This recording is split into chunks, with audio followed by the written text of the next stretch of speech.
তোমাদের কি মনে আছে এই ছোট্ট মেয়েটির কথা? একটা ছোট্ট মুখ, বড় বড় মায়া ভরা চোখ, আর একটা নিষ্পাপ হাসি, যে হাসি দেখলে মন ভালো হয়ে যেত। হ্যাঁ, আমি কথা বলছি সেই ছোট্ট দিঘিকে নিয়ে, যে ৩-৪ বছর বয়স থেকেই সিনেমা জগতে ছিল আলোড়ন।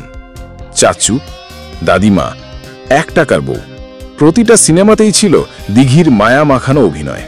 সে যখন বলতো, চাচ্চি তুমি কান্দো না, তখন সত্যিই কেঁদে ফেলতাম আমরা। একটা শিশুর অভিনয় এতটা গভীর, এতটা হৃদয়স্পর্শী, ভাবাই যেত না।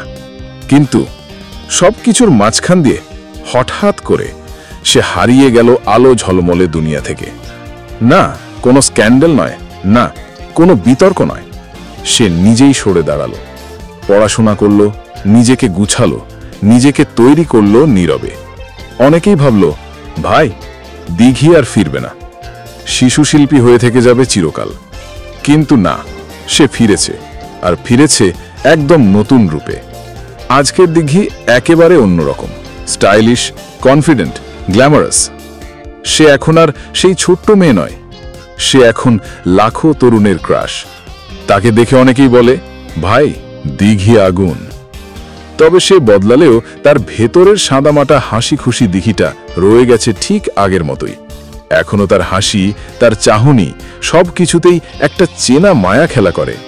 আজ সে নিজেই প্রমাণ করে দিয়েছে যে স্মৃতি হয়ে হারিয়ে না গিয়ে আবারও আলোয় ফিরে আসা যায়, যদি নিজের উপর বিশ্বাস থাকে।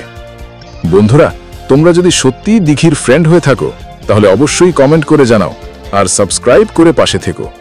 নতুন নতুন নায়িকাদের গল্প আর আপডেট পেতে আমাদের সাথেই থাকো প্রতিদিন।